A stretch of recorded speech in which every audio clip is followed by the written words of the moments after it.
Comment est-ce qu'on fait pour naviguer l'arrivée massive de l'intelligence artificielle en classe, tout en s'assurant que les élèves apprennent vraiment, en profondeur et sur le long terme? C'est le grand défi des éducateurs aujourd'hui, et on va décortiquer ensemble une approche assez fascinante pour y répondre. Bon, pour commencer, il faut poser le décor. Le contexte est assez simple en fait, on fait tous face à ce que les sources appellent l'infobésité.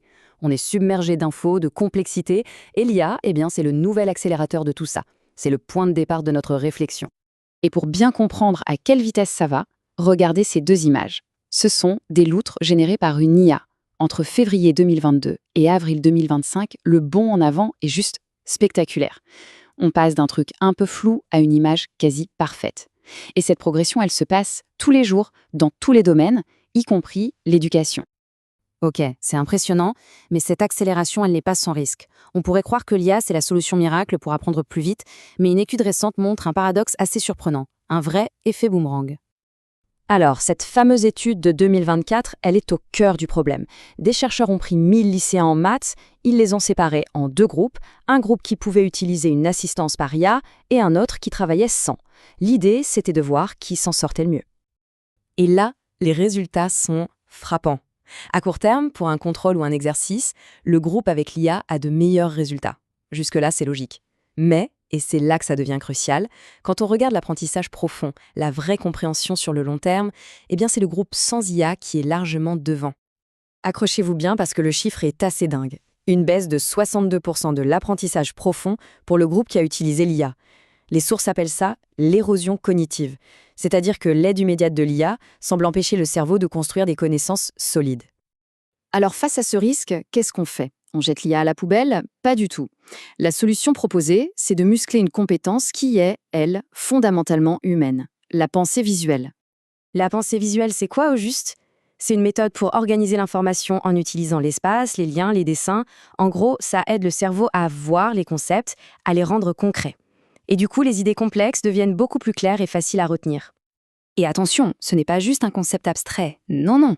On parle d'une vraie boîte à outils, avec des méthodes très concrètes, les cartes heuristiques, le sketchnoting, les cartes conceptuelles, plein de techniques pour s'approprier activement l'info au lieu de la consommer passivement.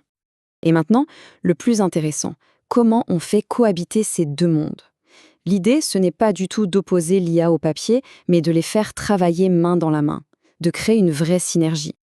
Regardez cet exemple, c'est parfait pour illustrer. À gauche, on a le chaos créatif, les idées qui fusent, dessinées à la main sur des post-it. C'est le cerveau humain qui travaille.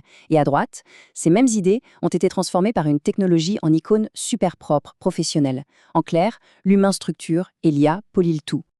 Donc concrètement, ça donne un flux de travail en 4 étapes. D'abord, on commence sur papier, on brainstorm librement. Ensuite, on utilise la pensée visuelle pour organiser tout ça, pour y mettre de la structure. C'est seulement après que l'IA entre en jeu pour créer de beaux visuels à partir de nos croquis. Et enfin, on intègre le tout dans la leçon. On a le meilleur des deux mondes. Tout ça, évidemment, ça change pas mal de choses pour le rôle de l'enseignant. Il ou elle devient une sorte d'architecte de l'apprentissage. Et ça porte un nom, l'ingénierie visuelle. L'ingénierie visuelle, en fait, c'est le croisement entre deux disciplines. D'un côté, l'ingénierie pédagogique classique, les objectifs, les stratégies, etc. Et de l'autre, la pensée visuelle avec tous ses outils.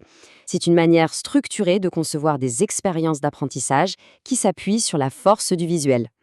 Finalement, cette nouvelle philosophie, elle repose sur un équilibre entre trois grands piliers. L'IA générative pour produire vite et bien, la pensée visuelle pour structurer la réflexion en profondeur, et le travail sur papier, le côté tactile, pour bien ancrer les connaissances.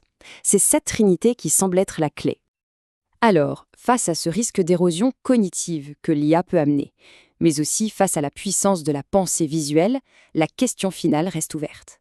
Dans ce nouveau monde, quel manifeste doit-on adopter collectivement pour un apprentissage qui soit à la fois efficace, profond et qui reste profondément humain ?